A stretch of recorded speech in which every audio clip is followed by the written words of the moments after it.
अपने लिए कुछ करती नहीं है।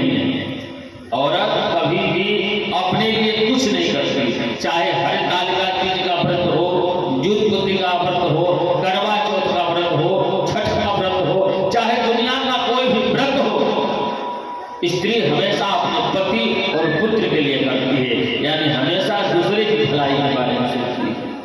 इसलिए परमात्मा ने उसे सदैव छूट से रखा है।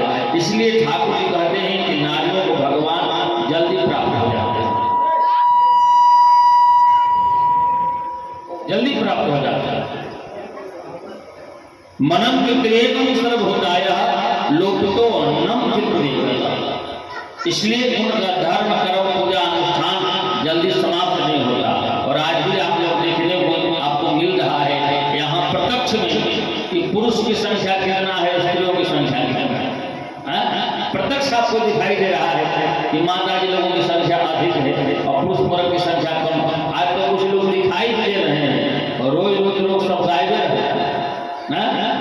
तो कहने का अभिप्राय है कि शास्त्रों की मर्यादा को सदैव हम लोगों को ध्यान रखना चाहिए।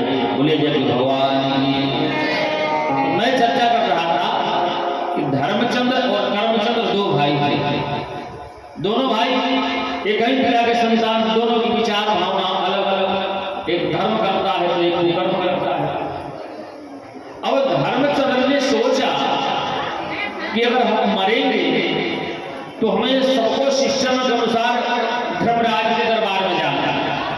और धर्मराज के यहाँ एक देवता है जिनका नाम है चित्रगुप्त। वो हम लोगों को प्रतिदिन चित्र निकालते रहते हैं कि हमने कौन कौन सा ऐसा काम किया है। परमात्मा हम लोगों को वीडियोग्राफी करवाते हैं, उनके यहाँ भी CCTV कैमरा है कि ना। भगवान ने मनुष्य के सभी कार्य को देखने के लिए इस धरती पर 8 वो साक्ष्य भेजे। 8 साक्ष्य, सूर्य, चंद्रमा, पृथ्वी, जल, आकाश, वायु। ये हमारे 8 वो साक्षी हैं।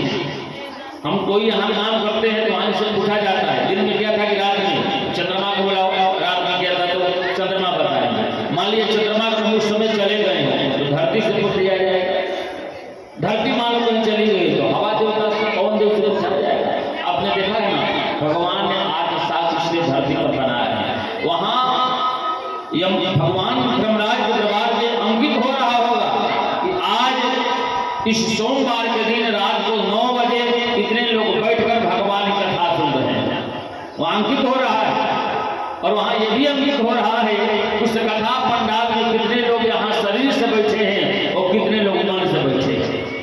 क्योंकि मन की बात भगवान जानते हैं। कुछ लोग का शरीर यहाँ रहता है लेकिन मन घर पर छोड़ के आता है कि ना।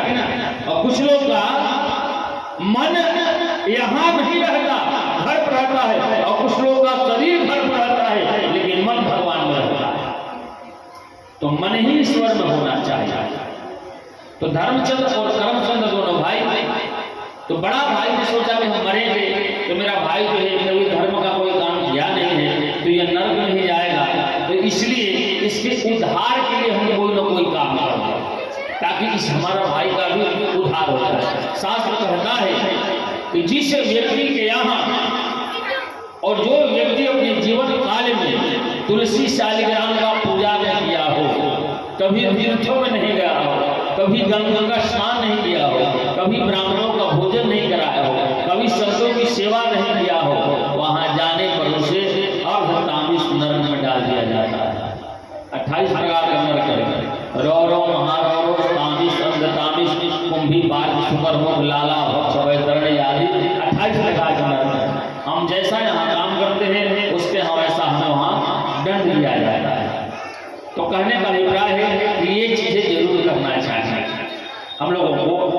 कुछ भी ना हो तो कम से कम तुलसी शालिग्राम का पूजन करना। इसमें तो कोई ज्यादा दूर नहीं न जाना है, तो तुलसी शालिग्राम का ही पूजन कर सकते हैं। किसी मंदिर में जाकर भगवान का सेवा करना। तो धर्मचंद्र ने अपने भाई के उद्धार के लिए युक्ति निकाला। क्या निकाला कि मैं अपने घर में संत महात्माओं को बुलाऊंगा, कीर्तन कराऊंगा और उस कीर्तन में मेरा भाई अगर सम्मिलित हो जाएगा तभी वो भव बंधनों से मुक्त हो जाएगा, उसको नरक में नहीं जाना पड़ेगा। गए महात्मा जी के पास, सब कुछ सुनाए। महात्मा जी लोग आने के लिए तैयार हो गए। धर्मचंद्र ने बड़ी सुंदर से अपना व्यवस्था किया है। महात्मा लोग आए, खूब भोजन प्रसाद बन रहा है, कीर्तन भजन हो रहा है। अब कर्मचंद्र को जैसे पता चला कि मेरे घर में साधु जी लोग आए हैं, महात्मा जी लोग आए हैं, तो अपने मकान के 3 ताला छत पर चढ़ गया और कान में रुआ डाल के अंदर से ताला लॉक कर लिया ताकि भगवान का आवाज हमको सुनाई दे। ऐसे भी कुछ लोग हैं जिसे राम कहने में भी द्वेष है, जिसे कृष्ण का नाम लेने में भी बड़ी कठिनाई होगी।